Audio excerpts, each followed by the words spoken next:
मैं अपनी बात रखूं। मैं समिति से अनुमति चाहता हूं कि ज्यादा नहीं 15 मिनट चाहूंगा, और 15 मिनट बड़े अनुशासन के साथ चाहूंगा कि बस शांति बनी रहे और हम सभी, क्योंकि अंतिम है, इसके बाद कोई बातें नहीं है, इसके बाद कोई गीत नहीं है, कोई संगीत नहीं है। तो जितने भी यहाँ पर सगा साथी हैं, ये मेरी छोटी छोटी बहनें हैं। बेटा ये फोटो सेशन हो गया ना, दिन में तो बहुत कर लिया, अब तो रात में काले दिखोगे, मत खींचो ज्यादा, हो गया, खत्म करो। आदिवासी लोग हैं अपन, असली आदिवासी है ना। एक तीर एक कमान, काला गोरा एक समान। चलो सब लोग बैठ जाओ जरा। ठीक है, चलिए चलिए, ममता दीदी जा रही है। सभी लोग देखिए, वो मातृ शक्ति और ये हमारे यहाँ पितृ शक्ति, जो हमारे पाटा के माध्यम से, क्योंकि मैं भी एक पाटालीर समुदाय से हूँ, तो जो पाटा के माध्यम से हमारे यहाँ पर हमारे समाज को जगाने का काम कर रहे हैं, इसलिए उनको भी हम सेवा सेवा कह देते हैं। बोलेंगे ना? चलिए, ममता दीदी ना, पाचे भैया ना, बैतूल टीम ना। चलिए, अब मुझे हमारे राजा भैया ने कह दिया है कि मैं अपना उद्बोधन रखूं,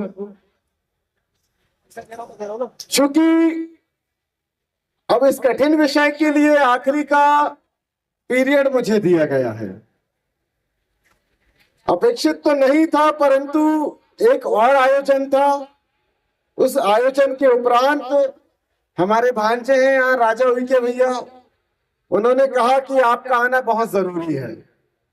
हमने पूछा कि भैया ऐसा क्या है स्पेशल, तो उन्होंने कहा कि ये सिवनी का जिले का एक ऐसा आयोजन होने जा रहा है जहां से आपने, उस नगर से आयोजन होने जा रहा है जहां से आपने अपनी पढ़ाई लिखाई की है। जी हाँ, मैं भी कानीवाड़ा में ही पढ़ा हूं, और यूं समझ लीजिए 6वीं से लेकर 10वीं तक मेरी पढ़ाई कानीवाड़ा में ही, यहीं के नवोदय विद्यालय में हुई है। अब आज तमाम वक्ताओं ने यहाँ पे अपनी अपनी बात रखी, और मैं अपने यहाँ पे बात रखने के लिए विषय तो बहुत कम बचे हैं, परंतु सबसे पहले मैं धन्यवाद प्रेषित करना चाहूंगा हमारे गया दादा का, जिन्होंने हमें यहाँ पे आमंत्रित किया। हमारे भांजे राजा उइके जी का, जो आपके यहाँ के पंच है, उनका धन्यवाद करना चाहूंगा। उसके साथ साथ हमारे यहाँ टिकाड़ी पड़ता है, टिकाड़ी के हमारे भैया है, हमारे कमांडो भाई, इनका भी मैं धन्यवाद प्रेषित करना चाहूंगा, जो फोन करके इन्होंने मुझे बुलाया था। और साथ ही साथ एक विशेष बात यह थी कि यहाँ पे मैं अक्सर पहले मंचों से कहा करता था कि सामाजिक आयोजन में अकेले मत आइए, और मैं जब से मेरी शादी हुई है, शादी के मर्मिंग हुई है, मर्मिंग से उसके बाद से प्रयास रहता है कि मेरी जो पत्नी है वो मेरे साथ चले, ताकि यह मूवमेंट सिर्फ मुझ तक सीमित ना रहे, ये आने वाली पीढ़ी तक भी जा सके। और यह विषय इसलिए जरूरी है कि हमारे लोगों को यह समझना पड़ेगा कि राजा शंकर शाह, कुंवर रघुनाथ शाह ने किस उद्देश्य को देखकर बलि दी थी अपने, उनकी हत्या हुई थी, किस वजह से उनकी हत्या हुई थी। यहाँ पे बेशक बहुत सारे लोगों ने बहुत अच्छी अच्छी बातें अब तक रखी, बहुत अच्छे अच्छे विचार पहुंचाए, परंतु मैं जब भी कहीं जाता हूं, जो कुछ बातें छूट जाती है, उन बातों के बीच में से कोई बात अपनी रख के आता हूं। मेरे प्यारे भाइयों, अब मैं आपसे विशेष अनुरोध करूंगा, हमारी ममता दीदी से भी अनुरोध करूंगा कि ममता दीदी आपका टर्न ओवर हो गया, हमारे लिए भी मौका छोड़ दीजिए। और जितने भी यहाँ पर है सगाजन, इनसे कहूंगा कि आप आ जाए, मंच के समीप आ जाए, क्योंकि अगर आप इतना भव्य मंच बनाने के बाद यदि विचारों को संकलित नहीं करेंगे तो फिर आप सफल कैसे होंगे। यह तो एक शुरुआत है, शायद ये पहला वर्ष है क्या, ये तीसरा वर्ष है। अब तीसरे वर्ष के बाद तो अब 5वां वर्ष है, चलिए बहुत अच्छी बात है। अब इसकी वृद्धता बढ़ते जाना चाहिए। और शायद आप लोगों को पता होगा कि सामाजिक आंदोलन जो चलता है वो विचारों के बलबूते चलता है, और विचारों के बलबूते चलने की वजह से भीड़ इकट्ठी होती है। मैंने एक बार जबलपुर का मेरा खुद का एक्सपीरियंस बताता हूं। जबलपुर में एक बार मैंने डीजे लगा दिया, मुझे लगा भीड़ आएगी। पहले साल कोई भीड़ नहीं आई भैया। डीजे में बहुत गाने बजाए कि हमने बोले कि हम आज से लॉकडाउन से पहले जबलपुर पे एक बहुत छोटे पैमाने पे राजा शंकर शाह रघुनाथ शाह बलिदान दिवस मनाया जाता था। जब से हमने जबलपुर पे मोर्चा संभाला, उसकी भव्यता बढ़ाते गए बढ़ाते गए बढ़ाते गए। दूसरे साल फिर भी हमने साउंड सिस्टम लगा दिया, ऑर्केस्ट्रा लगा दिया, पब्लिक नहीं आई। हमने सोचा कि यार ये पब्लिक आ क्यों नहीं रही है। हमने डीजे लगा दिया, हमने ऑर्केस्ट्रा लगा दिया, ये पब्लिक आ क्यों नहीं रही है। तब पता चला कि पब्लिक के बीच पे वैचारिक क्रांति की कमी है। पब्लिक के बीच में वैचारिक क्रांति की कमी है, इसलिए पब्लिक नहीं आ रही थी। जब हम उसके उपरांत तीसरे वर्ष पे हमारी वहां पे जीएसयू की टीम गांव-गांव का दौरा करी, हर जगह पे प्रांगण पे पहुंची, लोगों को समेटा, उनसे डिस्कस किया, उनको सहमत किया कि आप आइए और सामाजिक आंदोलन पे हमारे पुरखों की शहादत पे अपना कुछ तो कीमती समय यहाँ पर अपना बलिदान कीजिए। ऐसे लोगों पे अपना समय बलिदान कीजिए, ऐसे लोगों के विचार पे अपना समय बलिदान कीजिए जिन्होंने इस मातृभूमि की रक्षा के लिए, और ये मातृभूमि की रक्षा किसके लिए किया, आप लोग संरक्षित रह सके, आप लोग बेहतर जीवन जी सके, इसलिए उन्होंने इस मातृभूमि की रक्षा के लिए अपना प्राण न्यौछावर कर दिया। और हमारे पास क्या उनके विचारों के लिए समय है मेरे भाई? सोचना होगा। अभी कह रहे थे नृत्य संगीत, मैं जब सिवनी में था तो दीदी ने मुझसे पूछा, छिंदवाड़ा चौक पे मेरी मुलाकात हुई, बोला दीदी ने कि दादा वहां पे पेनांजलि वाले गीत चलेंगे ना, यानी कि जैसे हमारे दिल में जो दुख है। मैंने कहा बिल्कुल चलते हैं। उसके बाद उन्होंने पूछा तो वैसे ही गीत चलने दें। मैंने कहा नहीं दीदी, डिमांड में सप्लाई करना, अगर मूर्ख होंगे तो मूर्ख वाले भी गा देना, क्या करें। अब जैसी डिमांड आती वैसी सप्लाई दिया उन्होंने, तो उसमें उनकी तो कोई गलती नहीं है। गलती किसकी है कि हमने अपनी पीढ़ी को विचारवान नहीं बनाया कि हमारे उस आयोजन का आलम ये होना चाहिए था कि जब सुवर्णी पाटा होता, हमारे पुरखे राजा महाराजाओं को याद किया जाता, उस समय आपके आंखों से झरझर आंसू बह जाने चाहिए होते, तब आपकी सच्ची श्रद्धांजलि अपने पुरखों को कहलाती मेरे भाई। परंतु हुआ क्या, सोचिए ये हो क्या रहा है हमारे साथ, यह सोचिएगा। हमारे दिमाग में क्या परोसा जा रहा है, हमें कैसा बनाया जा रहा है, यह बाजार हमको कैसा गुमराह कर रहा है, यह सोचिएगा। पुरुष तो थोड़ा क्रांति कर रहे हैं, परंतु उससे कई गुना ज्यादा जो पुरुष आंदोलन में अपनी महिलाओं को सहभागी बना के नहीं चलते, उनकी पुरुषों की महिलाओं को मनुवादी और उसके साथ साथ बाजारवादी लोग गुलाम बना रहे हैं। नहीं तो जाके कभी घर में देख लीजिएगा मेरे। ये सोचना पड़ेगा, ये इसलिए सोचना पड़ेगा कि उसी मनुवादी पाखंड के बीच से एक किताब आती है, उस किताब में उल्लेख है, किस चीज का उल्लेख है, अभिमन्यु का उल्लेख है। उस पे क्या कहा जाता है कि अभिमन्यु ने चक्रव्यूह भेदना कहां से सीखा, कहां से सीखा, पेट से सीखा ना। तो भैया अब जब जो इंसान पेट से होगा और गलत विचारधारा के साथ होगा, तो उसके आने वाली पीढ़ी क्या सम्मान पूर्वक समाज का निर्माण कर पाएगी? क्या सोचिए जरा, सोचिए ना, क्या सम्मान से जी पाएंगे? आज सवाल यह है कि जिन लोगों को सामाजिक क्रांति के लिए खड़े होना है, वो लोग कंधे से कंधा मिला के सामाजिक क्रांति के लिए खड़े होना छोड़कर किस चीज के लिए खड़े होते पता है? वो कहते हैं कि उसके अंदर कौन सी बुराई, उसके अंदर कौन सी बुराई, उसने क्या गलती की, इसने क्या गलती की। मेरा तो ये मानना है मेरे भाई कि हम लोगों को एक दूसरे का साथ देकर आगे बढ़ना होगा। हम लोगों को एक दूसरे का साथ पकड़ के आगे उस मुकाम की ओर चलना पड़ेगा, क्योंकि अब परिस्थितियां पहले जैसी नहीं रही है। आज परिस्थितियां जो बनी हुई है, हमारा ये जो सामाजिक आंदोलन है, हमारा यह सामाजिक आंदोलन जब मजबूत हुआ तब उसने राजनीतिक फतह हासिल की। तो पहले क्या मजबूत हुआ, क्या मजबूत हुआ पहले बताइए? कौन सा आंदोलन पहले मजबूत हुआ? सामाजिक आंदोलन मजबूत हुआ कि राजनीतिक? बताइए कौन सा? सामाजिक आंदोलन हुआ ना।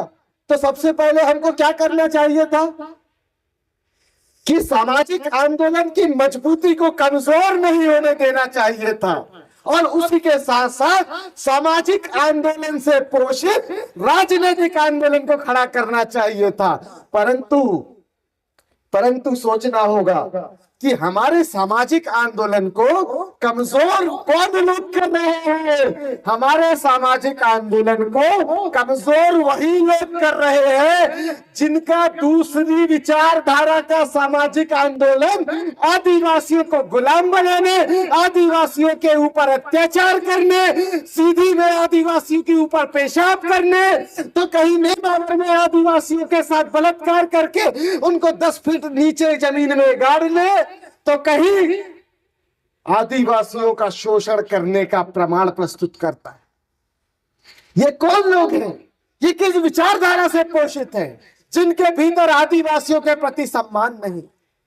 आज मैं शोध का विद्यार्थी रहा, मेरे शोध के उपरांत मुझे एक बात समझ में आई। ये लोग जो खुद को वैदिक बोलते हैं ना कि हम वैदिक सनातनी हैं, तो उनसे जरा पूछना कि तुम्हारे वेदों की एक ऋचा बता दो, और हम तुमको बताते कि गोंडी में हमारे पाटा ये पहले से कह चुके थे, जो तुम उसको ट्रांसलेट करके संस्कृत पे लिख के वेद बना दिए। जब चारों वेद को रिसर्च कर लिए तो तब समझ में आया कि ये कुछ नहीं है, हमारे ही पाटाओं को चुरा चुरा के उसका गलत संस्करण चला के हमारे ही लोगों को गायब करने की एक षड्यंत्र चल रहा है। हम सभी का सम्मान करते हैं, उस समय के जो लोग हैं उनकी मेहनत का सम्मान करते हैं। परंतु आज समस्या क्या है? आज समस्या यह है कि जब मैंने मोबाइल फोन में, जो आजकल मेटा एआई बहुत चल रहा है, एआई का जमाना आ गया, सुना होगा ना आप लोगों ने, एआई का जमाना आया, सुना है कि नहीं? तो मैंने एआई में सर्च किया राजा शंकर शाह, कुंवर रघुनाथ शाह, तो क्या बताता है? राजा शंकर शाह और कुंवर रघुनाथ शाह 1707 के नेपाल के राजा हैं। मतलब कि हमारी जो आने वाली पीढ़ी जो मेटा एआई से जानकारी कलेक्ट करेगी, उस तक गलत जानकारी पहुंचाने के लिए भी दुश्मन ने फौज खड़ा कर रखी है। सोचना होगा। और एक और बात आपको बताता हूं, यहाँ पे आज से 10 साल पहले या 8 साल पहले, 9 साल पहले, इवन लॉकडाउन के कुछ साल पहले तक जो नाम लिखा है ना, वो लिखा रहता था संत शिरोमणि महाराजा शंकर शाह, यानी कि 57 परगना और 52 गढ़ के जो राजा हुआ करते थे, उनको सिर्फ एक गढ़ के राजा नहीं थे, वो पूरे 52 गढ़ 57 परगना के राजा थे। तो राजाओं के राजा को महाराजा कहा जाता है। तो उस समय महाराजा शंकर शाह पुत्र कुंवर रघुनाथ शाह करके उल्लेखित किया जाता था। परंतु षड्यंत्र आया, उन्होंने महाराजा को राजा बनाया, और राजा बना के उनका शॉर्ट फॉर्म क्या होगा भैया? राजा शंकर शाह का बताना। राजा शंकर शाह यूनिवर्सिटी बनी कि नहीं? उसका शॉर्ट फॉर्म क्या है? क्या है उसका शॉर्ट फॉर्म? RSSU। मतलब षड्यंत्र समझ रहे? षड्यंत्र समझ रहे आप लोग कि जो महाराजा थे, उस महाराजा की पदवी को कम करके राजा मात्र बना दिया गया, और उसके बाद उनका उच्चारण बढ़ाने का तरीका कैसे तैयार हो, उस चीज को वहां पे आगे कर दिया गया। अरे हम आपको स्पष्ट कहना चाहते हैं कि जब कोरोना काल आया तो सिर्फ एकमात्र समुदाय था जिसके समुदाय में अगर वो गांव में रह रहा था तो सबसे कम मौतें हुई थी, वो था हमारा गोंडवाना का आदिवासी समुदाय मेरे गांव। क्यों कम हुई? उसकी स्पष्ट बात थी कि उस समय एक बात चली, उस समय जो बात कही गई, इको कम कर देना, उस समय जो बात कही गई कि भैया ये जो लोग हैं, जो आदिवासी समुदाय लोग हैं, ये लोग सोशल डिस्टेंसिंग, यानी कि ये लोग मुख्य धारा से दूर रहते हैं। सोशल डिस्टेंसिंग यानी कि सामाजिक दूरी, ये लोग सामाजिक दूरी का पालन करते हैं, इसलिए ये लोग सांस्कृतिक रूप से ज्यादा पूर्ण रूप से संक्रमित नहीं हो पाए। इनको पूर्ण रूप से आज तक लोगों ने, पूंजीवादियों ने, मनुवादियों ने गुलाम नहीं बना पाया, इसलिए आज भी आदिवासी अपनी संस्कृति के साथ जिंदा है। परंतु क्या बात है भैया कि एक तरफ जब जान बचाने की बात आती है तो आप सोशल डिस्टेंसिंग की बात कहते हैं। हमारे एक दादा, वो मरावी दादा, बोल रहे थे यूएनओ के बारे में। 9 अगस्त को कितने लोगों ने यहाँ पे प्रोग्राम बनाए थे? सही सही बोलिएगा, खत्म करना। 9 अगस्त को कौन कौन था प्रोग्राम में? 9 अगस्त को हाथ खड़ा कीजिए जरा, किस किस ने प्रोग्राम किया? सभी लोग थे ना? और कितने लोग नाचे थे बताना जरा? सब नाचे थे। आपको पता है इस बार का जो ट्रैप यूनाइटेड नेशन ऑर्गेनाइजेशन ने जो इस बार का पॉइंट दिया था वो ये था, to prevent from initial contact tribals के लिए, इंडिजिनस पीपल के लिए, कि आदिवासियों को प्रथम संपर्क से यानी कि मुख्य धारा से बचाने का संकल्प, आदिवासियों को मुख्य धारा से बचाने का संकल्प। मतलब कि यदि आदिवासी मुख्य धारा में सम्मिलित हुआ तो वो क्या आदिवासी रह जाएगा? क्या वो आदिवासी रह जाएगा? और जो लोग अपनी भाषाई ज्ञान पे गर्व नहीं करते हैं, जिनको मजाक लगता है, मैं उनको बताना चाहता हूं, कभी अंबानी के घर के बारे में पता करना। अंबानी के घर के अंदर जो इस दुनिया का सबसे पावरफुल, या दुनिया का तो नहीं मगर भारत का सबसे पावरफुल व्यक्ति है, उसके घर के अंदर आज भी सारे के सारे लोग गुजराती पे बात करते हैं। वहां पे कोई हिंदी इंग्लिश पे बात नहीं करता। और हमारा दुर्भाग्य देखिए कि हम अपनी गोंडी पे बात नहीं कर पा रहे। हम क्यों अपनी गोंडी पे बात नहीं कर पा रहे? उसके पीछे भी बहुत बड़ी समस्या कि उन्होंने, सबने, सारे लोग, वो सदन दादा आए थे, वरकड़े दादा कल वहां पे फोटो खिंचा रहे थे कलेक्ट्रेट के सामने। मैंने कहा दादा काय के लिए? कहते भवन सैंक्शन कराना है। आज वो भूमि पूजन कराए थे, काय के लिए? भवन सैंक्शन कराना है। उसके बाद वो कुछ दिन पहले वहां पे चूना भट्टी में काय के लिए? भले भवन सैंक्शन कराना है। वो जबलपुर जाओ, भवन बनाना है, जहां पे भी जाओ भवन बनाना है, सबको भवन बनाना है। यार कुवत नहीं है, कमाई नहीं है, बाल बच्चों की पढ़ाई नहीं है, और इनको शादी की चिंता पड़ी है कि भवन बनाना है। सामुदायिक भवन में क्या करोगे? आज से क्या करेगा आदमी? शादियां करेगा ना, उससे ज्यादा कुछ करेगा क्या? नहीं करेगा ना। अब 2 लीटर दूध के लिए, 2 लीटर दूध के लिए भैंस पालने की बात करते हैं। 2 लीटर दूध के लिए भैंस पालने की बात है कि नहीं? बताइए। जो शादी मुश्किल से लाख रुपया के आसपास हो जाती है गांव में, मगर वहां पे 25 लाख रुपए का भवन चाहिए, चाहिए कि नहीं? और उस पर 25 लाख रुपए सैंक्शन होता है, और वो सैंक्शन कहां से होता है? ट्राइबल डिपार्टमेंट से होता है। समाज के लोग ही समाज के साथ कैसे गद्दारी की वो आज बता देना चाहता हूं। ट्राइबल डिपार्टमेंट से फंड सैंक्शन होता है। अभी बोले, हमने बोला कि भैया जो कृत्रिम टापू है वहां पे राजा शंकर शाह रघुनाथ शाह जी की मूर्ति लगा दो। इससे पहले राजा दलपत शाह की मूर्ति का प्रस्ताव था, उनने बोले नहीं टापू पे लगाएंगे। बोले चलो अच्छी बात है, टापू पे लगा दो। परंतु उसके बाद बोले कि टापू की जो मूर्ति है उसका पैसा विधायक निधि से मिल गया, यानी कि हमारा देश मूर्ति था तो पैसा मिल गया ना। अब उसके बाद उनने बोले कि टापू तक जाने के लिए हमको 8 करोड़ रुपया चाहिए। कितना रुपया चाहिए? 8 करोड़ रुपया। और वो कहां से आएगा?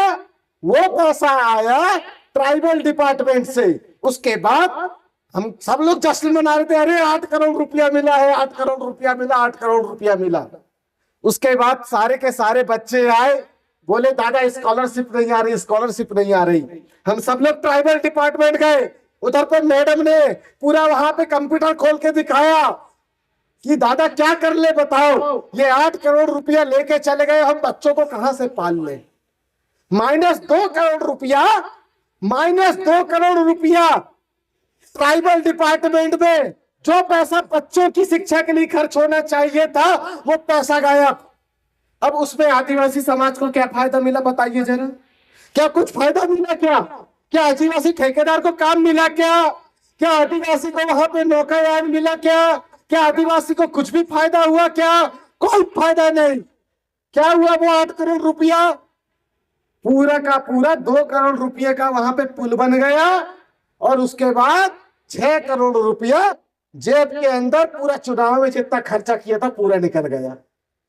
बाकी समझदार लोग समझ जाएंगे मैं क्या कह दिया। अब यदि कोई जिम्मेदार मेरे समाज के सगा है, वरिष्ठ है, अब आप लोग ये डिमांड मत करिए कि हमको यहाँ पे सामुदायिक भवन बनाना है।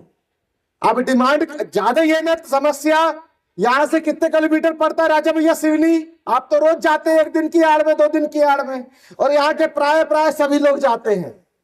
यहां से ज्यादा दूर नहीं है, पास में ही है, 28 किलोमीटर है, आधा घंटे का रास्ता है। अरे यही पास में पड़ेगा, चूना भट्टी में जाके भवन बना, वहां पे जाके प्रोग्राम कर लेना। परंतु यहाँ के लोग क्या कर सकते हैं?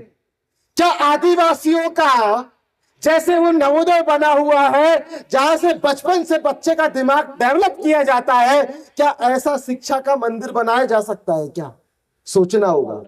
क्योंकि हम लोगों ने भवन की डिमांड करी, हम लोगों को किस चीज की चिंता थी? शादी की चिंता थी। हम लोगों ने कभी इस चीज की बात नहीं करी कि ये बच्चा पढ़ लिख के समाज को क्या आउटपुट देगा, पे बैक टू सोसाइटी क्या होगा। हम लोगों ने कभी इस चीज को नहीं सोचा। जिस प्रकार से पिछड़ा वर्ग आज दृढ़ गुलाम होके चाहकर भी वो अपने समाज के हक अधिकार के लिए लड़ने में असमर्थ है, परंतु आदिवासी समाज, एससी समाज आज भी अपने हक अधिकार के लिए सड़क पे आता है। ये तभी आ पा रहा है क्योंकि एक जनरेशन को पे बैक टू सोसाइटी मूवमेंट से शिक्षा मिली है। परंतु मैं आपसे पूछता हूं कि अगर आपके सारे के सारे बच्चे सरकारी स्कूल में जाएंगे, अगर आपके सारे के सारे बच्चे शिशु मंदिर में जाएंगे, अगर आपके सारे के सारे बच्चे विद्या मंदिर में जाएंगे, तो इस गोटुल की इज्जत कौन बचाएगा? मेरे भाई ये सोचना पड़ेगा।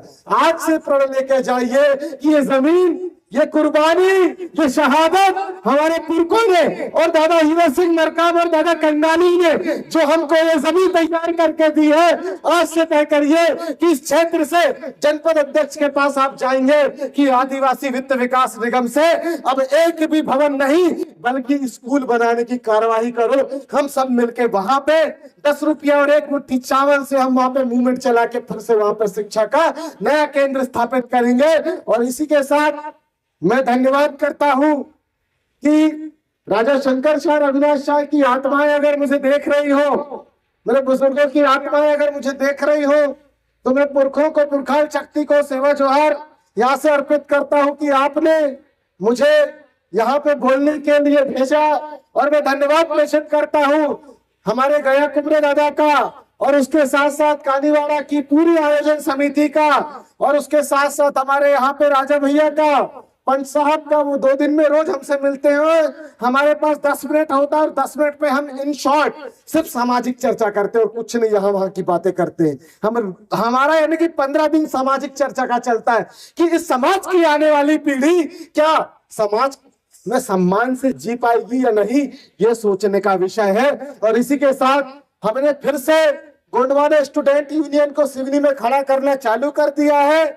और अभी यहाँ पे जो हम लोगों ने जिसका भूमि पूजन हुआ, तो मैंने वहां पे विशेष रूप से व्यक्तिगत रूप से मंत्री जी के पास जाके बात रखी कि मंत्री महोदय, भवन बहुत हो चुके हैं, यहाँ पे ट्राइबल ऑडिटोरियम बनाया जाए और उसके नीचे ट्राइबल्स के जो वाद्य यंत्र हैं उनको संरक्षित करने के लिए ट्राइबल रिसर्च इंस्टीट्यूट जो है TRI, वहां पे मैंने प्रपोजल भेजने की बात कही है, ताकि सिवनी जो गढ़ है 1935 पे पहला यहाँ पे डांग पालो पहनाया गया था और उसी सतरंगी डांग पालो के बाद 1938 पे जो पहली किताब आई गोंडवाना था महाकल्टू, रंगेल सिंह भलावी की वही भूमि है जहां से ताज हक गोंडवाना का आंदोलन नागपुर पहुंचा और पूरे देश में गोंडवाना की आवाज अमर की। चलिए मैं आप सभी लोगों को धन्यवाद कहता हूं। कि आपने मुझे बोलने का अवसर प्रदान किया, और यूं ही आप बढ़े, मैं आपके साथ बढ़ूं, और यही हम कंधे से कंधे मिला के बढ़ते रहे। तो कि हमारे पुरखों ने भेद नहीं किया तो हम भी भेद नहीं करें, कंधे से कंधे मिलाकर इस सामाजिक आंदोलन को, सांस्कृतिक आंदोलन को आगे लेके चले। सजोर पेंटा, फरा पेंटा, जय सेवा, जय गोंडवाना।